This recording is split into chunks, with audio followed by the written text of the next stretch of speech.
The biggest thing, criminal justice reform. Obama and Biden never even tried it.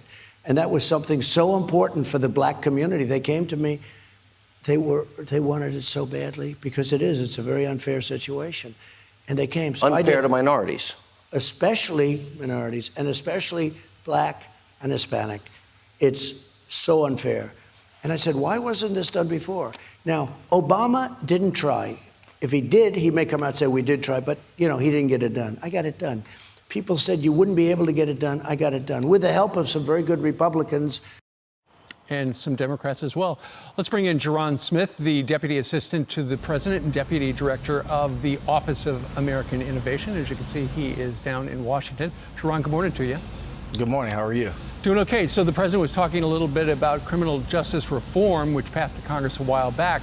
Yesterday, the House passed their George Floyd criminal justice police reform bill after the Senate was unable to even get past the 60-vote rule. And now we hear the president is going to veto the House bill if it winds up on his desk. This has become a political issue, an election year issue. People wanted stuff done, and now it looks like Washington is dysfunctional in not being able to pass something.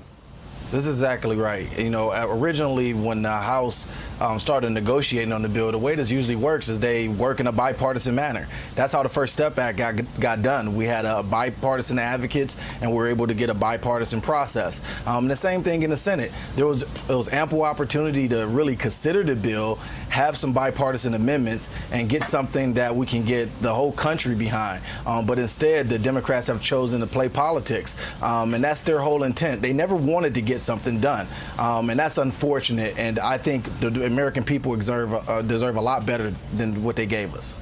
Okay, so President Trump says that violence in Democrat-run cities like Chicago and Baltimore is like living in hell. Listen to him at the town hall last night, and then we'll get your reaction on the other side. Chicago's an example. It's like worse than Afghanistan. We have cities that are worse, in some cases far worse.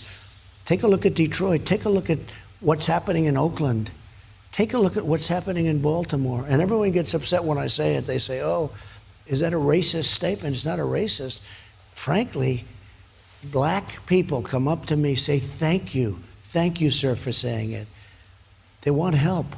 These cities, it's like living in hell. But last week, and I think 2 weeks before that, they shot 14 and 18 people killed and 68 people in Chicago. So he says, get used to it if you vote for Biden. What do you say? I say that the president is exactly right. We need to go into some of these localities and fix it. It's no reason why a place like Chicago has had more deaths since 9/11 than Afghanistan. I mean, these numbers are just, we can't live this way in society. And I've lived in some of these communities, and people want opportunity. People want change. And what the president is trying to usher in here is a four-pronged strategy that includes access to health care, access to capital, jobs, and safe communities. And that should be the American way for any community around the country. Jerron, what do you how do we split the difference? After George Floyd was killed, we want to talk about making us, as a country, moving forward on race relations. That lasted a couple of days. Then we're talking about anarchy. We're talking about pulling down monuments.